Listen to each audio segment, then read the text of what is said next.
Hello, my name is Dr. Brenda Christopher. I'm a sports and exercise medicine physician. Today I'll be talking to you about the clinical examination of a patient who presents with shoulder pain. The clinical examination starts with the patient taking their shirt off, because here I can assess for a limitation of range of movement or any functional abnormalities. I start with a general inspection of the front, the side and the back, and here I'm looking at muscle bulk, any bony abnormalities which are asymmetrical. Before I conduct a shoulder examination, it's best practice to do an examination of the cervical spine to ensure that no pathology is originating from there and it's purely shoulder.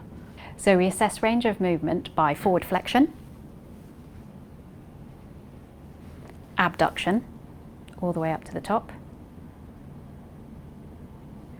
cross-body adduction, external rotation, and then if I can position you side on for extension, and then turn around to the back for internal rotation, and I compare right to left. It's good practice to get the patient to repeat the full range of motion whilst you observe the scapula and you look for any asymmetries in scapular motion. So an abnormality or an asymmetry in scapular rhythm can often mean that there's a pathology in the front of the shoulder. So next I'm going to show you targeted clinical examinations of the shoulder joint for the most common pathologies. I will start with the rotator cuff, as it is the most common diagnosis. We will test the 4 rotator cuff tendons: supraspinatus, infraspinatus, teres minor and subscapularis. So it's useful to know the anatomy of the scapula, with the spine dividing the supraspinatus fossa and the infraspinatus fossa. The supraspinatus tendon and muscle bellies originate in the fossa here and then work their way around to the anterior aspect of the shoulder, and the inferior infraspinatus muscle belly lies here. To test supraspinatus, I get them in 90 degrees of abduction and 30 degrees of forward flexion, and this is in the scapular plane. Here I test for power of supraspinatus by pushing down, and I make sure that the right side is equal to the left. And I'm also asking the patient for any pain. Then I get the patient to simulate emptying a can by bringing their thumb to the floor, and I can assess power again and ask for pain. And can you place your hands like this and then externally rotate. So next I test the integrity of infraspinatus and teres minor by resisting external rotation, and I ask for pain or I note a loss of power or any asymmetry. This is a test for subscapularis, where you place the hand in this position, and if the patient can maintain this position, that's normal.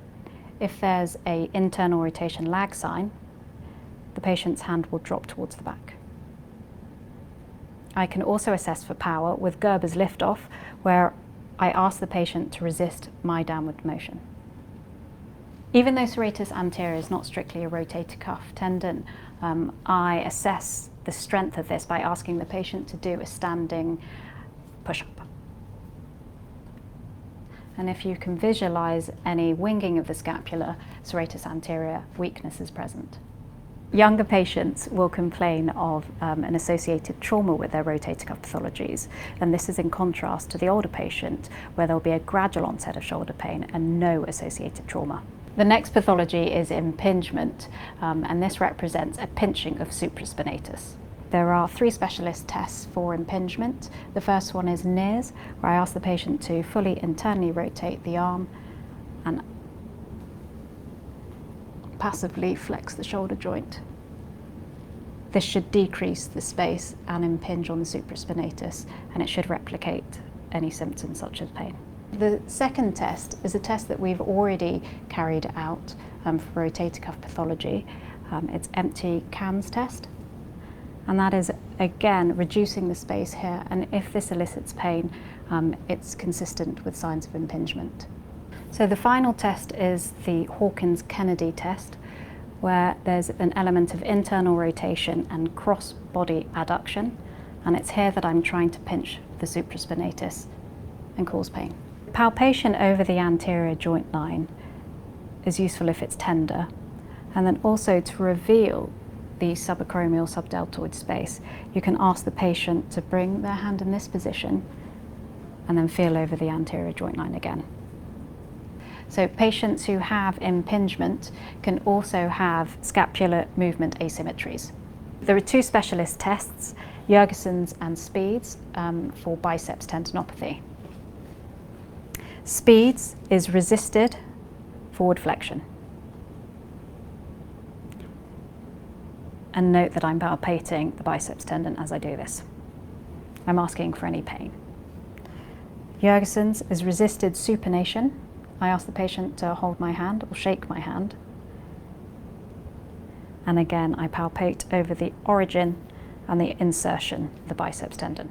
Adhesive capsulitis usually is shown by a reduction in range of movement, both actively and passively.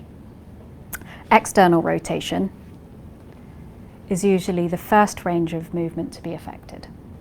With adhesive capsulitis, you often notice an asymmetry of scapular motion secondary to the limitation of the range of movement in the glenohumeral joint. It's useful to note that many patients might have muscle spasms or trigger points within the trapezius in adhesive capsulitis. In the initial stages of adhesive capsulitis, there's a painful range of movement. Later on in the disease, there's a restricted range of movement. Acromioclavicular pathology is probably the easiest diagnosis to make when examining the shoulder joint. There's often localized pain over the AC joint, and the patient will point directly to this. The patient can complain of night pain when they roll over to the affected shoulder because this loads the ACJ. Locate the AC joint and feel for a step-off deformity. Also assess for any crepitus or pain. The scarf test is a specialist test which compresses the space, where I force cross-body adduction whilst palpating the joint. A positive test is pain or crepitus. There will also be a painful arc in adduction in the 150 to 180 degrees of abduction, so the last 30 degrees of motion. Signs of chronic shoulder instability, which represent subluxation or hyperlaxity of the shoulder joint, can be assessed with the sulcus sign. And here I'm applying a downward force of the humerus, and I'm looking for a sulcus that will appear over the lateral deltoid region. Another way to assess shoulder instability is by the apprehension and relocation test. Is simulating a dislocation. I apply downward pressure with a fulcrum with my fist under the posterior aspect of the shoulder. If this causes any pain or discomfort, I then apply a downward pressure, which should hopefully reassure the patient, and the pain goes away. Labral tears or slap lesions are commonly seen in athletes, may be a consequence of dislocations, or are often seen in motor vehicle accidents when the arm is in the overhead position. So the first test of a slap lesion is the Speed's test, which is the same test that we did for the biceps tendinopathy. This is because the biceps inserts at the superior edge of the labrum. O'Brien's test is resistance to me when I press down.